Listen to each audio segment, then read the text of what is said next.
स्वागत है आप सभी का अपने चैनल एकलव्य स्टडी पॉइंट पे। और मेरा नाम है सचिन। और आज की इस वीडियो में मैं आप सभी को क्लास 11th की हिंदी कोर्स से आपकी वितान बुक से जो चैप्टर है राजस्थान की रजत बूंदें, इसकी आसान समरी या इजी एक्सप्लेनेशन आप कह सकते हो, ये बताने वाला हूं। तो चलिए फिर वीडियो को शुरू करते हैं।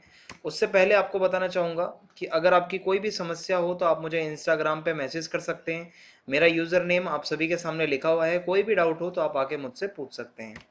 और अगर आप हमारे नोट्स पढ़ना चाहते हैं तो आप हमारी वेबसाइट www.eklavyastudypoint.com को विजिट करिए। यहाँ पे आपको सारे सब्जेक्ट्स के नोट्स जो है वो मिल जाएंगे। और अब हम शुरू करते हैं अपने इंट्रोडक्शन के साथ। तो आज का जो हमारा चैप्टर है, ठीक है, इसमें हमें क्या बताया गया है कि पानी की कमी की जो समस्या है, जिसमें राजस्थान के लोग किस प्रकार से मतलब जल की आपूर्ति में विशेष रूप से जो जूझते हैं, जो राजस्थान की समस्या है, वो हमें यहाँ पे देखने को मिलेगी चैप्टर के अंदर। तो देखते हैं फिर क्या स्टोरी है भाई। तो सबसे पहले आपको पता होना चाहिए कि राजस्थान हमारे देश के अंदर आप अगर देखेंगे तो ये बहुत ही बड़ा क्षेत्रफल में आप कह सकते हो कि सबसे बड़ा यहाँ पे राज्य है, कि भाई इतना बड़ा है हमारा राजस्थान। अब यहाँ पे क्या समस्या है भाई, देखो पानी की तलाश हमारा टॉपिक है। सो लेखक क्या है भाई, राजस्थान की रेतीली भूमि में पानी के स्रोत कुएं का वर्णन करता है। यानी कि कुएं होती है, कुएं के अंदर क्या भाई पानी होता है। वह बताता है कि कुएं खोदने वाला चेलवांजी पसीने में तरबतर है। कुएं का व्यास घेरा बहुत ही संकरा है। यानी कि कुएं का जो व्यास है, घेरा जो है वो बहुत संकरा है। और जो खोदने वाला बंदा है, कुएं को खोदता है, जो चेलवांजी है, बहुत पसीने में है। संकरी होने के कारण कुएं की खुदाई कुलाड़ी या फावड़े से नहीं हो सकती, इसलिए वह बसोली से खुदाई कर रहा है। ठीक है भाई, बसोली से खुदाई होती है, फावड़ा वावड़ा नहीं चल सकता। कुएं का जो व्यास है, या आप कह सकते हो जो घेरा है, वो बहुत ही कम होता है। अंदर भयंकर गर्मी होती है और गर्मी कम करने के लिए बाहर खड़े लोग बीच बीच में मुट्ठी भर रेत बहुत जोर जोर से नीचे फेंकते रहते हैं। तो ये सब चलता है। इससे ऊपर की ताजी हवा अंदर आती है और गहराई में जमी दम घोटू गर्म हवा बाहर निकलती है।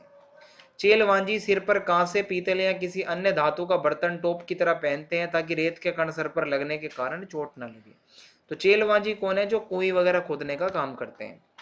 थोड़ी खुदाई होने पर चेलवांजी के पैरों के आसपास इकट्ठा हुआ मलबा, ठीक है, आसपास जो इकट्ठा हुआ मलबा बाल्टी के माध्यम से बाहर निकाला जाता है। ओके, मलबे को बाहर निकालने के बाद फिर आगे देखते हैं क्या होता है। चेलवांजी कुएं की खुदाई व चिनाई करने वाले प्रशिक्षित लोग होते हैं। तो चेलवांजी कौन होता है, जो कुएं वगैरह खोदते हैं, काफी ट्रेंड होते हैं और काफी अच्छी खासी नॉलेज होती है इनके पास। कुएं कुएं से छोटी होती है। देखो एक तो होता है कुआं, वो बहुत मतलब आप देखोगे चौड़ा भी बहुत होता है, पर कुएं जो होती है ना, गहरी तो होती है लेकिन चौड़ी इतनी नहीं होती। राजस्थान में अलग अलग स्थानों पर एक विशेष कारण से कुइयों की गहराई कुछ कम ज्यादा होती है। कुएं में ना सतह पर बहने वाला पानी आता है और ना भूजल। मरुभूमि में रेत अत्यधिक होती है, आपको पता ही है, मरुस्थल में भाई ज्यादातर रेत होती है। यहाँ वर्षा का जल शीघ्र ही भूमि में समा जाता है। तो इस तरीके से कुछ कुएं दिखती है, इससे भी थोड़ी और संकरी ही होती होगी। ठीक है, ये भी थोड़ी सी चौड़ी है। तो जैसा हमें फोटो मिल पाया उस हिसाब से मैंने आपको बता दिया है कि भाई ये इस तरीके से कुएं हमारी दिखती है। आगे बढ़ते हैं अब हम। तो इसके बाद बताया जाता है राजस्थान में कुएं का निर्माण करने वाले लोगों को चेलवांजी या चेजारो कहा जाता है। तो आपको ये शब्द का मतलब तो पता चल गया होगा कि चेलवांजी वो लोग होते हैं जो कुएं का निर्माण करते हैं। ये लोग बहुत सफाई से इस कला को अंजाम देते हैं, यानी कि बहुत ही अच्छे तरीके से कुएं वगैरह को बना देते हैं।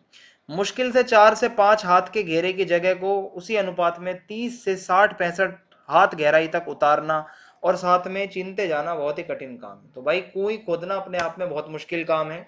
चेजारो जो होते हैं या जो चेलवांजी होते हैं, भूमि के अंदर की गर्मी को सहन करते हैं, अपनी जान खतरे में डालते हैं और दूसरों की, ताकि प्यास बुझ सके। तो इस तरीके से कुएं एक पानी के स्रोत के रूप में हमारे सामने आती है। फिर है आगे, मरुस्थलीय क्षेत्रों में बड़े बड़े कुएं खोदे जाने पर मिट्टी का रूप धीरे धीरे बदलता है। ओके, जिससे चेजारों को यानी कि चेलवांजी को 10 15 हाथ से 50 60 हाथ नीचे खड़िया पट्टी का पता चल जाता है। जब खड़िया आ जाता है थोड़ा सा, तो वो पता चल जाता है। बड़े कुओं को 150 200 हाथ तक खोदने पर पानी निकल आता है। इतना खारा होता है कि उसे पीने के लिए प्रयोग नहीं किया, परंतु वह पानी जो है लेकिन वहां पे क्या है कि भाई वो पानी जो है मतलब होता है। ऐसी स्थिति में पीने योग्य पानी के लिए इन क्षेत्रों में कुइयां बनाई जाती हैं। समझ आ रहा है आपको। तो ये अभी तक यहाँ पे पता चला कि भाई कुई वुई क्या इसका सीन है। तो अब आगे देखते हैं क्या है। इन कुइयों को बनाने में खड़िया पत्थर की पट्टी अत्यंत लाभकारी होती है, क्योंकि यह पट्टी वर्षा के जल को गहरे खारे भूजल में जाकर मिलने से रोकती है। समझ आ रहा है? और यह वर्षा के जल को रोककर नमी की तरह भूजल में फैला देती है। तेज पड़ने वाली गर्मी में इस नमी की भाप बनकर उड़ जाने की आशंका रहती है। ठीक है, और उसके बाद अगर हम यहाँ पे आगे देखें, फिर क्या है भाई आगे, इन क्षेत्रों में रेत के कण अत्यंत बारीक होते हैं जो एक दूसरे से चिपकते नहीं है। मरुभूमि यानी कि जहाँ पे मरुस्थल होता है, रेतीली भूमि होती है, में रेत के कण पानी गिरने से थोड़े भारी हो जाते हैं लेकिन अपनी जगह नहीं छोड़ते। इसलिए धरती में दरारें भी नहीं पड़ती तथा वर्षा का जल भूमि में ज्यों का त्यों बना रहता है।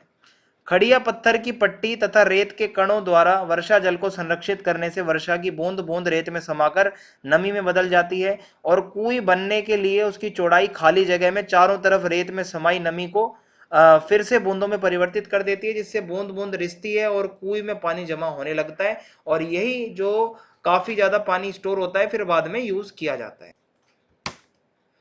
तत्पश्चात खारे पानी के सागर में अमृत जैसा मीठा पानी पीने के योग्य बन जाता है। तो आप इस तरीके से समझ सकते हो कि कुएं का क्या महत्व होता है। अब हम पानी के रूपों के बारे में समझेंगे जो कि राजस्थान के संदर्भ में हमें बताए गए हैं चैप्टर के अंदर। पानी के रूप में क्या है कि भाई मृत रूपी पानी पीने, ठीक है, मृत रूपी पानी पाने के लिए मरुभूमि के समाज ने कठोर परिश्रम किया है। यानी कि जो राजस्थान का समाज है उन्होंने बहुत परिश्रम करके जो है इसको पीने योग्य बनाया है, जिसके फलस्वरूप पानी संबंधी उनके अनुभव इतने गूढ़ हो गए हैं कि उन्होंने पानी को ही 3 रूपों में बांट दिया है। तो समझ आ रहा है भाई आपको, पानी के भी 3 रूप है यहाँ पे। तो यहाँ पे सबसे पहला रूप है पालर पानी, यानी कि सीधे बरसात से मिलने वाला पानी, यानी कि धरातल पर बहता है और इसे नदी तालाब आदि में रोका जाता है। तो पहला जो प्रकार है पानी का वो सीधा आसमान से टपकता है भाई, बारिश का पानी। दूसरा है पाताल पानी। पाताल पानी का मतलब होता है भूजल, अंडरग्राउंड वाटर, जो कुओं से निकाला जाता है। तीसरा है रेजाड़ी पानी, यानी कि धरातल से नीचे उतरा परंतु पाताल में मिलने वाला पानी रेजानी है, यानी कि वर्षा की मात्रा रेजा शब्द से मापी जाती है कि भाई कितनी मात्रा में बारिश हुई है, इसको रेजा से मापा जाता है, जो धरातल में समाई वर्षा को नापता है कि कितना पानी धरातल में समाया। यह रेजानी पानी खड़िया पट्टी के कारण पाताली पानी से अलग रहता है तथा पट्टी के अभाव में यह भी खारा हो जाता है, और इस विशिष्ट रेजानी पानी को ही समेटती है कुई। ठीक है, तो ये पानी के ही यहाँ पे 3 प्रकार हैं जो मैंने आपको यहाँ पे बहुत ही अच्छे से बता दिए हैं। तो आगे चलते हैं। अब हम कुएं का प्राण इसकी की गई चिनाई है, इसमें हुई चूक चेजारों के प्राण तक ले सकती है। समझ में आ रहा है आपको? हर दिन की खुदाई से निकले मलबे को बाहर निकालकर और फिर आगे की खुदाई रोककर अब तक हो चुके काम की चिनाई कर दी जाती है। यानी कि चिनाई बहुत ही ज्यादा इंपॉर्टेंस रखती है।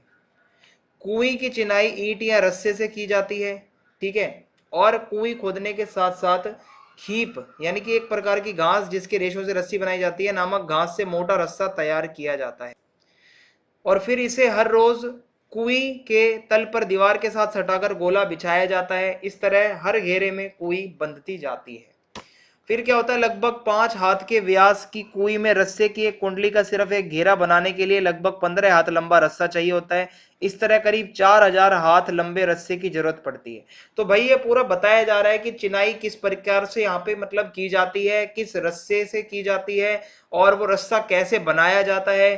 ठीक है, और फिर कैसे उसको मतलब बांधा जाता है। तो ये सारे पॉइंट्स आपको अच्छे से समझ में आ जाने चाहिए। फिर आगे है, चिनाई का काम पत्थर से भी किया जाता है, किंतु पत्थर या खीप ना मिलने पर चिनाई का कार्य लकड़ी के लंबे लट्ठों से किया जाता है। ये लट्ठे अरणी, बण, बावल या कुंबट के पेड़ों की मोटी टहनियों से बनाए जाते हैं। ठीक है, तो ये लट्ठ किससे बनाया जाता है? टहनियों से। ये लट्ठे कहीं कहीं चग की रस्सी भी काम में लाते हैं। यह बंधाई भी कुंडली का आकार लेती है, इसलिए इसे सांपड़ी कहते हैं। ठीक है, सो ये आप याद रखिएगा। ये नीचे से ऊपर की ओर एक दूसरे में फंसाकर सीधे खड़े किए जाते हैं तथा फिर इन्हें खीप की रस्सी से बांधा जाता है, और खड़िया पत्थर की पट्टी आते ही काम समाप्त हो जाता है। यानी कि खड़िया पत्थर जब तक ना आ जाए जब तक काम चलता रहता है, और कुएं की सफलता एक बड़े उत्सव का अवसर बनती है। यानी कि जब कुएं सफलता से बन जाती है तो बहुत ही एक तरीके से अवसर का माहौल बन जाता है। पहले काम पूरा होने पर विशेष भोज भी होता था।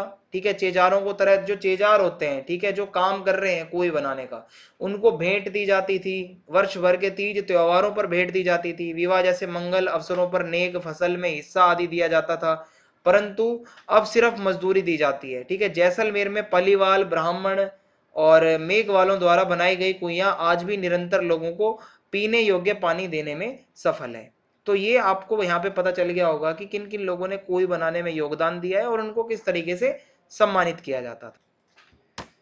अब उसके बाद अगला है हमारा पॉइंट, कुएं का मुंह छोटा रखा जाता है। ठीक है, कुएं जो है वो कुएं से थोड़ी सी छोटी होती है, जो उसकी जो मतलब उसकी गहराई होती है। इसका कारण क्या है कि पहला, रेत में जमा नमी से पानी की बूंदें धीरे धीरे रिसती हैं।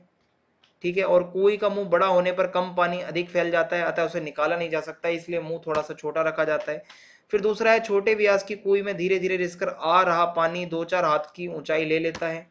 ठीक है, और तीसरा, बड़े मुंह से पानी के भाप बनकर उड़ने की संभावना अधिक होती है और कई जगह पर कुएं से पानी निकालते समय छोटी बाल्टी के स्थान पर छोटी चड़स का प्रयोग भी किया जाता है। सो ये आपकी सारी बातें जो है जो आपको ध्यान रखनी है कुएं के बारे में।